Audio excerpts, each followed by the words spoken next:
Before we begin, make sure to subscribe to the channel for more chilling true crime stories and cold case investigations. Orange County, Kentucky, 1991. The sun had just begun to dip behind the rolling hills, casting long shadows across the quiet streets. The air carried the earthy scent of freshly turned soil from nearby fields, mingling with a faint perfume of spring blossoms. Birds chirped softly, oblivious of the tension that would soon ripple through the small community. At first glance, it seemed like any other evening in a town of roughly 18,000 residents. Neighbors waving across lawns, children playing near the edge of the local park, the occasional hum of a passing car. But beneath this calm, a storm was quietly gathering. In a modest brick house on Maplewood Drive lived 16-year-old Jessica Reynolds, a bright, cheerful teenager with honey blonde hair that curled softly at her shoulders and piercing blue eyes that seemed to miss nothing.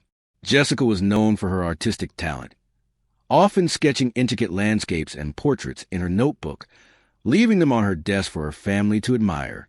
She loved reading mystery novels, riding her bike along the winding country roads, and spending weekends at the local library helping younger children with reading programs. Her laughter was infectious, her energy magnetic, and her absence would soon leave an unfillable void in the lives of everyone who knew her. The evening began like any other. Jessica had returned from her weekly art class, her backpack slung casually over one shoulder. She waved to her younger brother, Tyler, who was sprawled on the living room floor playing with model cars, and called out to her mother, Karen Reynolds, who was tidying the kitchen. The house smelled faintly of cinnamon from the pie cooling on the counter, a scent that would become one of Karen's most haunting memories. "I'm going out for a quick walk, Mom," Jessica said brightly. "Just around the block. I'll be back before dark." Karen nodded, barely glancing up, assuming it was a usual safe stroll through the neighborhood. But Jessica never returned. By nightfall, Karen began to feel a gnawing unease. Tyler mentioned he had seen his sister biking toward the park, but that had been hours ago. The streetlights flickered on, and the gentle hum of distant traffic provided little comfort. Karen's worry escalated into panic. She called friends and neighbors, searching for anyone who might have seen Jessica. The local police department, small but diligent, was notified. Officer Mark Ellis, who had known the Reynolds family for years, arrived promptly, his expression serious yet reassuring. "We'll find her, Mrs. Reynolds," he said, though even he felt a chill of uncertainty settling into the evening air. The community responded almost immediately. Orange County had always been close-knit. Word of a missing teenager spread like wildfire. Neighbors grabbed flashlights and began canvassing the streets, calling out Jessica's name through the crisp night. The wind carried their voices across the empty sidewalks, bouncing off brick walls and the hedges lining the roads. Dogs barked in the distance, responding to the human distress that had infiltrated the usually serene neighborhood. Every rustle of leaves, every snapping twig made hearts leap in hope, and then sink in despair when no one appeared. Detective Laura Whitman, a seasoned investigator in her early 40s, took the lead on the case. She had handled missing person reports before, but there was something about Jessica's disappearance that struck a deep chord. Perhaps it was the innocence of her age, the vividness of her life cut short, or the way small communities seem to feel every tragedy as their own. Whitman instructed her team to organize search grids, review the neighborhood surveillance cameras, and interview anyone who had been in the area that evening. Every detail, no matter how minor, mattered. Every sighting or rumor could potentially be the key that unlocked the mystery. The first hours were critical. Friends reported seeing a figure near the park, though descriptions varied. Some said Jessica had been alone. Others claimed they had seen her talking to a stranger. Officer Ellis and his team documented each account meticulously, aware that discrepancies could mean nothing or everything. At the Reynolds household, the waiting was unbearable. Karen clutched Tyler to her side, tears slipping silently down her cheeks, while Tom, Jessica's father, paced the living room, phone in hand, reaching out to anyone who could help. As the night deepened, more volunteers joined the search. School groups, local scouts, and church members fanned out to the neighborhoods, their lanterns cutting through the darkness. The park, normally a place of laughter and play, now felt ominous, its swing swaying the wind, the scent of damp grass thick in the air. The county sheriff arrived to coordinate the broader search, calling in K-9 units to comb wooded areas and stream banks. Every call, every rustle, every bark was a heartbeat in the search for a girl who seemed to have vanished into thin air. Yet despite the growing mobilization, no trace of Jessica was found that first night. As the town slept fitfully, haunted by worry, Detective Whitman reviewed the details over and over. Something about the case felt off. Not a typical runaway, not a simple miscommunication. There were no signs of struggle at home, no unusual interactions noted by neighbors. The mystery deepened with every passing hour, and the tension in Orange County escalated to a level that would define the next months of the investigation. Little did anyone know that this disappearance will remain unsolved for decades, quietly chilling the town and leaving unanswered questions that linger like a shadow over every street and home. The case would eventually resurface, fueled by new technology, unrelenting persistence, and an unexpected discovery that would shock the entire community, and finally, bring a semblance of justice. And as the sun rose the next morning, illuminating the quiet streets of Orange County, the townspeople realized that the life they knew had irrevocably changed. The search for Jessica Reynolds was only beginning, and the truth, hidden for years, was waiting to reveal itself in ways no one could have imagined. The initial disappearance plunged the Reynolds family into fear, while the town wrestled with confusion and unease. In the coming days, neighbors, friends, and law enforcement would mobilize, setting the stage for a tense investigation full of hope, false leads, and heartbreak. But one question loomed larger than any other. Where had Jessica gone, and who could have taken her? The morning after Jessica Reynolds vanished, Orange County awoke to a collective sense of unease. Sunlight streamed through curtains, birds sang, and life continued in its usual rhythm. But for the Reynolds family, there was no comfort. Karen Reynolds could hardly breathe as she watched officers continue to canvass the streets. The sight of uniformed men and women questioning neighbors and scouring nearby fields made her stomach churn. Every passing car seemed like it could hold the answer, or the culprit. Tyler, barely 10, clung to his mother's side, confusion and fear etched across his small face. "Mom, is Jessica coming home?" he asked, his voice trembling. Karen hugged him tightly, fighting back tears. "We don't know yet, sweetheart, but everyone's looking for her. We'll find her," she whispered, her words as much a promise to herself as to her son. Detective Laura Whitman understood the urgency. Every hour mattered in the early stages of a missing person case. She and her team methodically collected information from neighbors, school friends, and anyone who might have seen Jessica in the hours before her disappearance. Witnesses recalled seeing her leaving her house, backpack slung casually, sketchbook in hand. Some remembered her waving to friends. Others recalled her pausing to admire flowers in a neighbor's yard. Each detail, however small, could be vital. By late morning, the first rumors began circulating. A local teen claimed to have seen Jessica near an abandoned gas station on the edge of town, talking to a man in a dark truck. Another neighbor insisted she had been spotted walking toward the highway, looking nervous and glancing over her shoulder. While these accounts offered hope, they also created confusion. Conflicting stories meant that detectives had to treat every tip cautiously, verifying each claim without dismissing any prematurely. The police quickly established a command center at the Orange County Sheriff's Office. Maps were laid out, pins marking locations of interest, photographs of Jessica posted prominently for volunteers to identify her quickly. Officers made phone calls, visiting local businesses and transit hubs, trying to piece together any potential lead. The atmosphere was tense but focused. Everyone understood the stakes. At the same time, media outlets descended on the town. News vans lined the streets near the Reynolds home, reporters filming live segments, asking neighbors for statements. The coverage was a double-edged sword. It brought attention to the case and increased the likelihood of tips, but it also amplified fear and speculation. Some reports suggested Jessica might have run away, while others hinted at foul play, leaving residents anxious and confused.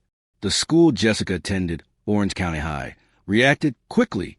Counselors met with students, asking if anyone had noticed unusual behavior or potential conflicts involving Jessica. Teachers described her as bright, diligent, and friendly. Friends shared memories, lunchtime chats, art class projects, and laughter that now felt painfully distant. Despite the best efforts to maintain normalcy, the halls felt emptier, the chatter subdued by the shadow of her absence. Neighbors also mobilized. Groups of volunteers organized search parties, combing the wooded areas behind houses, the riverbanks, and long-forgotten trails. Dogs sniffed through underbrush, and flashlights cut through the dense early morning fog. The scent of wet grass and damp earth mingled with the faint aroma of coffee and baked goods brought by concerned residents offering sustenance to search teams. Every rustle of leaves, every snap of a branch set hearts racing in anticipation or dread. Meanwhile, Detective Whitman focused on the psychological aspect. She reached out to friends of Jessica, trying to understand her routines, habits, and fears. No indication suggested that Jessica would willingly disappear. She had no recent arguments with friends or family, no signs of planning an escape, no hidden conflicts that could explain her vanishing. The detective's gut told her that foul play was likely, even if the evidence was not yet apparent. Karen and Tom Reynolds became central figures in the search, tirelessly speaking to neighbors, distributing flyers, and keeping lines of communication open with law enforcement. "We just want our home safe," Karen pleaded during a televised appeal. Tom, more reserved, reviewed maps and timelines with Detective Whitman, noting everything from the last time the school bus passed their street to the precise moment Jessica had left the house. Together, the family became partners in the investigation, their heartbreak fueling determination. The first 48 hours passed with no breakthrough. Calls came in from distant towns, some credible, others mistaken sightings. The police were forced to discard tips that led nowhere, each dead and deepening the sense of despair. Yet the small signs of community solidarity offered hope. Strangers searching wooded paths, friends of friends volunteering their time, and families offering meals to those tirelessly working the case. Then, a disturbing discovery shifted the investigation into sharper focus. A scrap of paper, partially torn, was found near a trail Jessica frequently walked, containing what appeared to be a hastily scribbled note. "Don't follow me."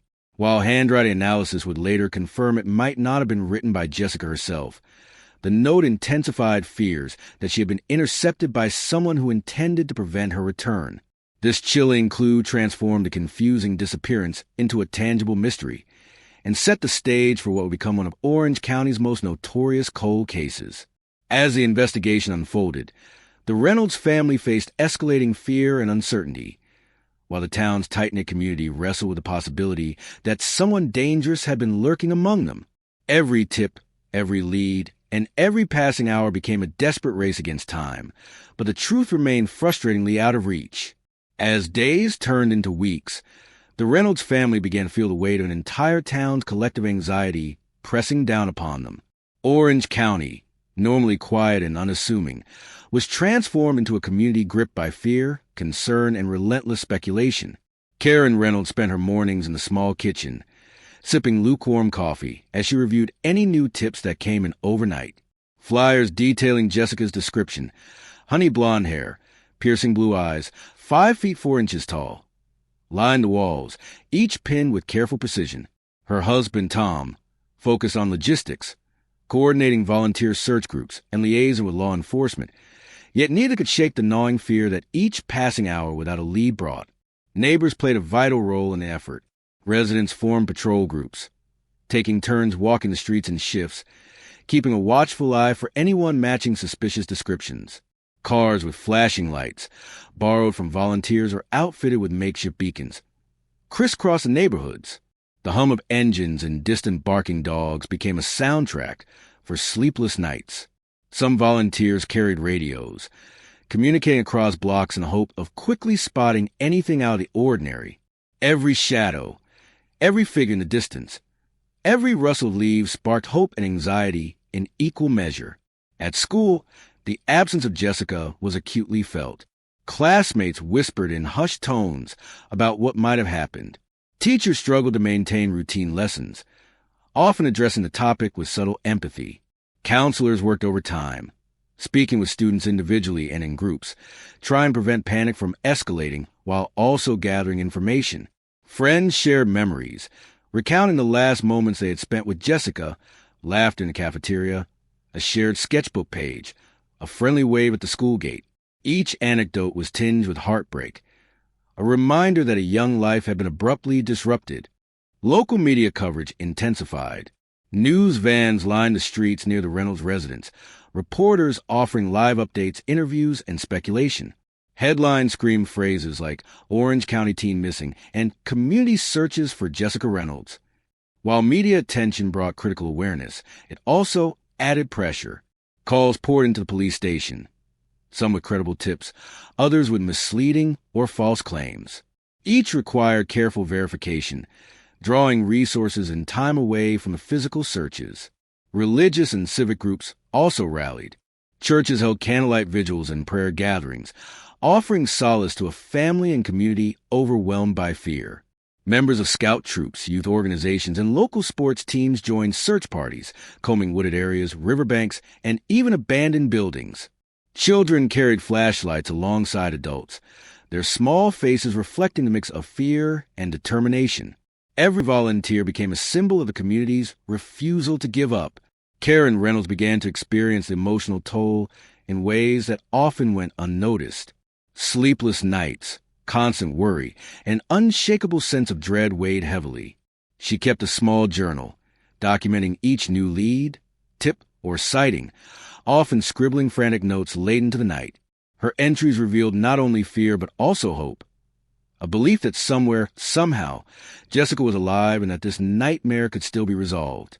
Tom, too, struggled with his own anxieties, balancing the need to maintain calm for the family while coordinating with law enforcement. Detective Laura Whitman noticed how the family's perseverance mirrored the community's determination. "This town refuses to let go," she remarked quietly to Officer Mark Ellis as they organized another grid search. "It's rare to see such dedication sustained over days, weeks, even months. It speaks volumes about Jessica and about the people who care for her." The detective's own sense of responsibility was sharpened by the visible solidarity. Every volunteer and every neighbor reinforced the notion that giving up was not an option. Despite the unity, fear remained. Some residents began locking doors earlier, keeping children indoors, and avoiding isolated paths that had once been considered safe. Rumors circulated about possible suspects, strangers seen near school grounds, local men behaving suspiciously, but law enforcement urged caution. Every accusation required evidence, every tip verification. Misinformation threatened to derail genuine leads, yet it was nearly impossible to contain the spread of concern in a small community with so much at stake. Even as search parties expanded and the media spotlight intensified, the Reynolds family experienced moments of despair. Days passed without tangible progress, nights stretched endlessly, and small setbacks compounded. Yet amidst these moments of darkness, there were sparks of hope. A neighbor reporting a fleeting sighting, a tip from a local trucker, or a friend recalling a seemingly trivial interaction that might hold significance. Each glimmer reminded the family and the community that persistence was their only weapon against uncertainty. By the end of the first month, Jessica's absence had transformed Orange County. People walked with heightened awareness. Communities bonded through shared concern, and local law enforcement was pushed to unprecedented levels of collaboration. The town collectively held its breath, each citizen silently praying for news, for a breakthrough, for Jessica to come home. And while fear and uncertainty persisted, the combined effort of family and community became the lifeline, keeping hope alive. With the town mobilized and the Reynolds family enduring relentless worry, the investigation expanded into an intricate web of leads, rumors, and potential suspects. Yet for every clue discovered, new questions emerged, pushing detectives further into a maze of uncertainty, where false leads and dead ends threatened to obscure the truth entirely. Detective Laura Whitman knew that in a case like Jessica Reynolds, patience and precision were paramount. The first days of the investigation had been frantic, a whirlwind of canvassing, interviews, and search parties, but now the team settled into a more systematic approach. They began compiling every scrap of information, organizing witness statements, timelines, and physical evidence into a central database. Each lead, no matter how small, was scrutinized, mapped, and cross-referenced. Yet even with meticulous attention to detail, the path forward was anything but clear. One of the earliest false leads came from a local man, Richard Hayes, a loner known in the community for odd behavior. He had been seen loitering near the park on the evening Jessica vanished. When questioned, Hayes provided vague answers and seemed nervous under scrutiny. For a time, investigators considered him a prime suspect, but further examination revealed that his presence in the park was unrelated. He was meeting an acquaintance about a personal matter. Still, the suspicion cast a shadow over his life, creating tension in the community as neighbors whispered about his involvement. Another lead emerged when a trucker passing through Orange County claimed to have spotted a girl resembling Jessica near a highway rest stop.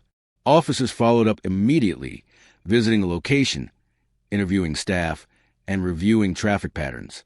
Days of investigation yielded no confirmation. The sighting proved to be a case of mistaken identity. Yet every false lead kept the team busy, draining resources and energy while amplifying the family's anxiety. School friends of Jessica were also questioned multiple times. While none provided information suggesting foul play, the detectives explored every angle: relationships, possible conflicts, and interactions with strangers. Some friends remember a man who occasionally lingered near the school library, giving small gifts to students. Officers attempted to track him down, only to discover he had moved out of state years earlier, leaving no relevant connection. Each investigation looped back, offering no closure but deepening the frustration. The search for physical evidence became another labyrinth. Volunteers and officers combed fields, wooded areas, and the riverbanks for anything that could indicate Jessica's whereabouts.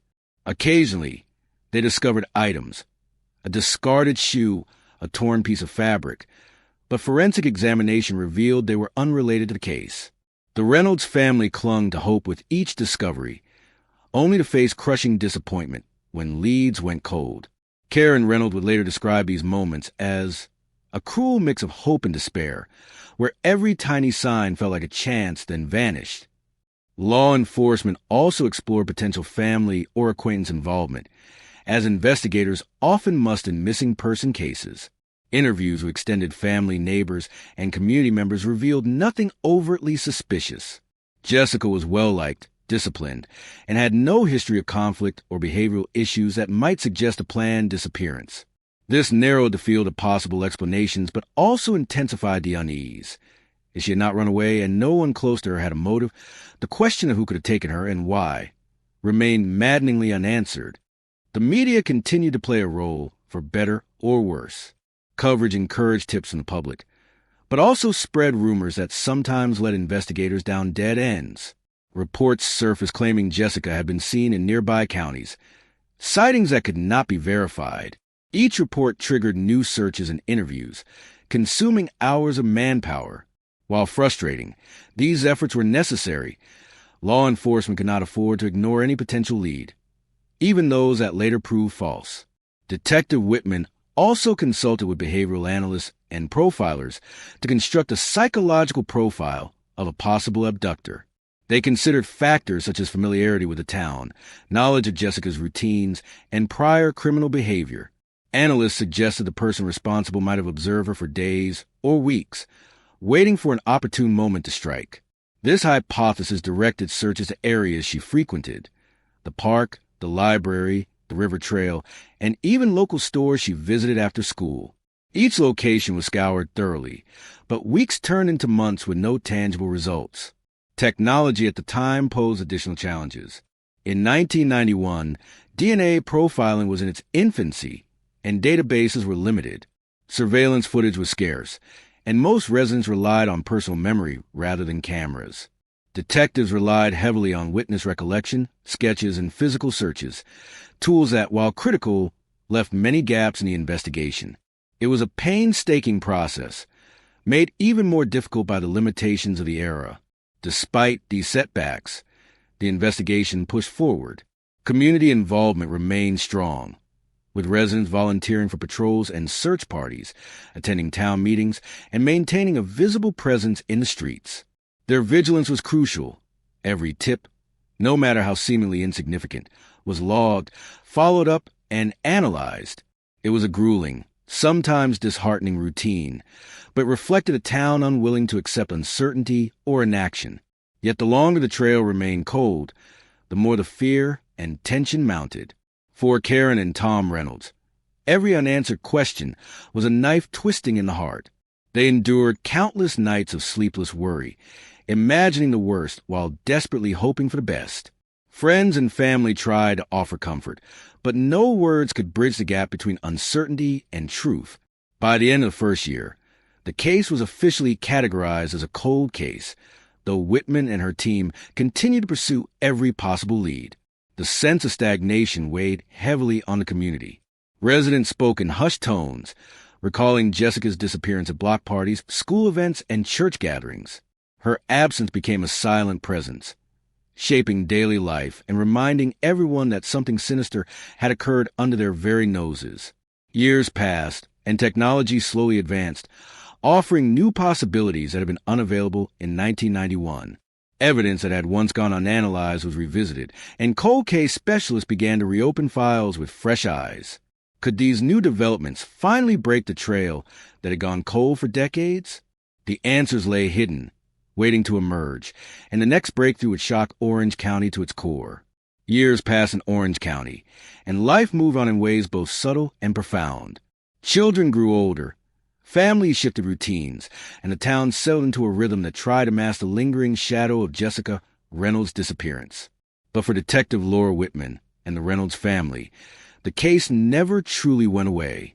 Files were meticulously preserved, leads archived, and every scrap of evidence was maintained with the hope that one day, science or luck would provide the breakthrough that decades of searching had not. Physical evidence collected in 1991 had initially yielded nothing conclusive. A torn fragment of Jessica's sketchbook had been found along a creek trail, faint footprints traced the mud near her neighborhood, and a discarded hair clip discovered in the park, all meticulously documented and stored. At the time, forensic tools were limited and DNA analysis was rudimentary. Samples that could not be processed then were carefully preserved in evidence lockers, waiting for a day when technology could provide clarity. By the early 2000s, DNA profiling had advanced dramatically. Cold case units across the country began revisiting unsolved disappearances, applying new methodologies to old evidence. Whitman, ever vigilant, recognized an opportunity. She collaborated with forensic specialists at the state laboratory to re-examine items from Jessica's case: the sketchbook fragment, the hair clip, and fibers collected from the park area. Each item was treated with extreme care. Decades had passed, and degradation was a concern, but preservation techniques had been surprisingly effective. The first glimmer of hope came when the hair clip, previously assumed to be Jessica's personal item, yielded a partial DNA profile. The analysis confirmed it was not Jessica's. Someone else had handled it. It was a subtle but crucial revelation. Whitman and her team knew that if they could identify the person associated with the DNA, they might finally uncover a suspect who had been hiding in plain sight for years. Attention turned to a database of known offenders in Orange County and surrounding regions. Initially, there were no matches. Time had not only dulled memories, but also complicated legal trails. Records were incomplete, and some individuals had moved or changed identities. Yet forensic teams remained persistent, applying increasingly sophisticated techniques, such as mitochondrial DNA testing and advanced genetic genealogy. Every small lead was followed, no matter how minor it seemed. Meanwhile, the Reynolds family watched developments with cautious optimism. Karen Reynolds, who had spent years replaying every possible scenario in her mind, now found herself cautiously hopeful. For the first time in years, she confided to a local reporter, I feel like we might finally see the person responsible and maybe, just maybe, some answers for our family. Tom Reynolds remained quieter, but his eyes betrayed the same longing for closure. Community members, too, remained engaged despite the passage of time. Local newspapers published retrospective stories, rekindling interest and encouraging anyone with even the smallest recollection to come forward. Anonymous tips, long forgotten, were revisited and reanalyzed. Some calls led nowhere, but others provided context, connections between individuals, and timelines that had previously been overlooked. Gradually, a web of possible interactions and movements began to form around the night of Jessica's disappearance. Perhaps the most significant breakthrough came when investigators revisited a witness statement made during the original investigation. A neighbor had recalled seeing a familiar vehicle parked near the park around the time Jessica vanished. At the time, the tip was dismissed because the vehicle was common in the area, a white pickup truck belonging to a local contractor. But now, with DNA evidence in hand, detectives decided to cross-reference the individual associated with that vehicle against a profile recovered from a hair clip. The result was staggering. A partial match emerged. The DNA belonged to someone with prior criminal history, a man who had been living in Orange County at the time of Jessica's disappearance. He had since moved, and his criminal record included prior offenses that were consistent with patterns observed in abductions. Suddenly, decades of dead ends and uncertainty crystallized into a tangible lead. Detectives worked tirelessly to corroborate this evidence. Travel records, employment history, and neighbor statements were compiled, each detail reinforcing the possibility that this individual had interacted with Jessica on that fateful day. Fibers and trace evidence collected from the scene were reanalyzed in the context of the suspect's known possessions, revealing subtle connections that had been invisible decades earlier. The painstaking accumulation of facts transformed a cold trail into a promising investigative path. The renewed focus created a surge of energy within the investigative team. Officers who had long thought of the case as unsolvable now approached it with renewed determination. Strategies were revised, search efforts redirected, and the Reynolds family consulted to provide context about Jessica's routines, habits, and personal items. Every piece of information, no matter how trivial, became critical in building a comprehensive picture of what had transpired more than 2 decades earlier. Yet, even with the mounting evidence, caution prevailed. Whitman understood that decades of unresolved anguish, community speculation, and media attention had created pressure to solve the case quickly, but any misstep could jeopardize justice. Each forensic analysis was double-checked, each potential witness re-interviewed, and every connection scrutinized. The stakes were higher than ever. One wrong assumption could allow a dangerous individual to evade accountability, despite the years of pain endured by the Reynolds family and the town of Orange County. And then, after years of quiet perseverance and meticulous investigation, the pieces began to align. The DNA evidence, witness recollections, trace evidence, and behavioral patterns all converged on a single individual, a man who, unbeknownst to the community for decades, had been living among them, keeping his secrets well hidden. The realization sent shockwaves through the investigative team, knowing that the breakthrough they had long awaited was finally at hand. The evidence pointed to a suspect who had remained hidden for decades, seemingly invisible to those around him. With this discovery, the investigation surged forward. But would the authorities be able to apprehend him before another tragedy could unfold? The coming weeks will reveal a shocking arrest that stunned the entire town. The breakthrough in the Jessica Reynolds case came quietly at first, almost imperceptibly. For decades, Orange County had carried the weight of her disappearance, the uncertainty casting a shadow over every street, every home, and every family. But as Detective Laura Whitman and her team pieced together the genetic evidence, witness statements, and decades-old clues, the outline of the suspect emerged with unmistakable clarity. The man, Robert Gaines, had been a fixture in the county at the time of Jessica's disappearance. Outwardly ordinary, he worked as a contractor and was known by neighbors as quiet, even reclusive, but never overtly threatening. No one would have suspected him, at least not then.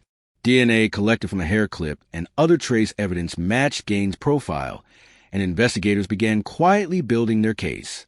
They reviewed his movements, connections, and past behavior. Small details, once overlooked, suddenly carried weight.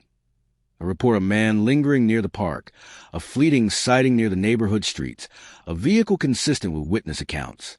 Coordinating with federal authorities, the investigation team executed a carefully planned arrest. Gaines, now living in a neighboring county, was apprehended without incident. Officers approached his residence at dawn, the sky painted in soft pastel hues. The quiet neighborhood stirred with the early sounds of birdsong and distant traffic as law enforcement vehicles converged. Gaines appeared calm, almost unnervingly so, when confronted with the charges. He was informed of the DNA match, and the decades-old disappearance linked directly to him. Inside the Reynolds household, news of the arrest spread like wildfire. Karen and Tom had returned from the local grocery store when they received a call from Detective Whitman. "It's him," Whitman said softly, her voice carrying both relief and caution. "We have the match. He's in custody." Karen felt her knees weaken, tears streaming down her face. Tyler clung to his mother, sensing the magnitude of the moment even without understanding the details. For 26 years, they had hoped for this day, and now it had arrived. The media quickly descended, covering the arrest with sensational headlines and live broadcasts. Neighbors, friends, and community members waited outside the courthouse, their faces reflecting a mixture of disbelief, relief, and lingering fear. "I can't believe it," murmured Martha Jenkins, a longtime resident who had helped in countless search parties. "All these years, and he was right here, living among us." Gaines was formally charged with kidnapping and other related offenses. During initial hearings, he maintained a composed, almost attached demeanor, refusing to discuss the events leading to Jessica's disappearance. Legal experts noted that despite the passage of time, the DNA evidence provided a robust foundation for prosecution, allowing the case to proceed with unprecedented clarity. For the Reynolds family, each legal development felt like a step toward closure, a long-awaited acknowledgement of the suffering they had endured. Detective Whitman, reflecting on the arrest, remarked in a press briefing, "This is a testament to perseverance. Evidence can remain dormant for decades, but the truth has a way of surfacing." Today, Jessica's story moves from unresolved mystery to justice being pursued. Her words resonated with the community, validating years of anxiety, hope, and relentless searching. As Gaines was escorted to a holding facility, whispers rippled through Orange County. Questions arose. How had he managed to evade detection for so long? What had allowed him to live openly among neighbors without raising suspicion? Investigators were determined to answer these questions, examining every facet of his life during the years following Jessica's disappearance. Patterns emerged, small, subtle behaviors that, in hindsight, were telling. It became clear that he had carefully concealed his actions, leveraging the town's trust and the passage of time to remain unnoticed. For Karen and Tom Reynolds, the arrest was simultaneously uplifting and harrowing. Relief was tempered by the vivid memories of that fateful night, the years of uncertainty, and the pain of imagining what their daughter had endured. "It doesn't erase the time we lost," Tom said quietly, "but it's a start. Finally, someone is being held accountable." Karen nodded, tears mixing with a faint smile. "We'll never forget, but at least justice has a chance now." The town, too, experienced a shift. Conversations that had once been laced with fear became tinged with cautious optimism. Residents spoke of the arrest in hushed tones at first, then with a growing sense of closure. Community leaders organized meetings to discuss support for families affected by crime, reinforcing the notion that collective vigilance and empathy could help prevent future tragedies. Yet even in the midst of relief, questions lingered. How had Jessica's abductor remained undetected for so long? What could have been done differently in 1991? How could the community heal from the fear that had gripped it for decades? These questions would not be easily answered, but the arrest provided a framework for confronting them, an opportunity for reflection, understanding, and ultimately resilience. And as Gaines was formally booked and the legal process began, the people of Orange County realized that while the past could never be rewritten, the future could be shaped by accountability and justice. With Gaines in custody, the focus shifted to the aftermath, the family's emotional journey, the town's response, and the complex process of healing after decades of uncertainty. How would the Reynolds family navigate the long-awaited closure, and what would Orange County learn from this dark chapter in its history?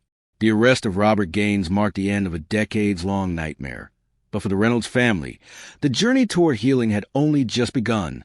Karen and Tom Reynolds felt a mixture of relief, sorrow, and lingering disbelief. 26 years of uncertainty, fear, and sleepless nights could not be erased by a single arrest, yet it provided a tangible sense of justice finally within reach. Tyler, now grown into a young man, expressed quiet gratitude, though the emotional weight of the loss he had endured as a child remained palpable. The community reaction was equally profound. Orange County, which had lived in quiet tension for decades, finally allowed itself to exhale. Candlelight vigils were held once more, this time to honor both Jessica and the strength of the community that had never stopped searching. Local schools incorporated lessons about vigilance, empathy, and the importance of reporting suspicious behavior, emphasizing that community awareness could save lives. Conversations around dinner tables at workplaces and in churches shifted from speculation to reflection, acknowledging the resilience of families affected by crime. Detective Laura Whitman reflected on the case with a mixture of pride and humility. "This investigation taught us that persistence matters," she said in an interview. "Even when the trail goes cold, evidence can lie dormant, waiting for the right time to speak." This case was a reminder that justice may be delayed, but it is never irrelevant. Her words resonated not only with law enforcement officers, but also with ordinary citizens, reinforcing the idea that hope and vigilance could endure even in the darkest circumstances. The legal proceedings against Gaines brought additional closure. Court sessions were closely followed by the public and media alike, highlighting the importance of accountability even decades after a crime. Testimonies recounted Jessica's life, her character, and the enduring pain of her family. The courtroom became a space where history, justice, and emotional healing converge, a reminder that the human cost of unresolved crime extends far beyond the immediate incident. For Karen and Tom, the process of moving forward was deeply personal. They began counseling sessions together, seeking to process the years of grief and uncertainty. Small milestones, a quiet evening without dread, sharing stories about Jessica with friends, reconnected with neighbors who had supported them, marked the gradual return of normalcy. Tyler, too, found solace in volunteering with local youth programs, turning his experience into advocacy for safety, awareness, and community engagement. While the arrest could not erase the past, it allowed the community to reclaim a sense of security. Residents became more engaged, schools implemented enhanced safety programs, and neighbors maintained a heightened awareness that helped prevent future tragedies. Orange County had faced a painful chapter in its history, but the resolution of Jessica Reynolds' case also offered a blueprint for resilience, accountability, and collective responsibility. In the quiet moments, Karen Reynolds would sometimes sit in the living room, looking at Jessica's old sketches, photographs, and personal items carefully preserved over the years. Though the pain of her absence remained, she could also feel a faint, steady sense of peace. Justice had been served, the truth uncovered, and the family could begin to navigate life without the gnawing uncertainty that had haunted them for decades. Jessica Reynolds' story became more than a cold case. It became a symbol of hope, persistence, and the enduring power of community. Orange County, scarred yet resilient, learned that while time could not undo harm, it could bring clarity, justice, and ultimately healing. The arrest of Robert Gaines closed a chapter, but the lessons of vigilance, empathy, and perseverance would remain woven into the fabric of the town for generations to come.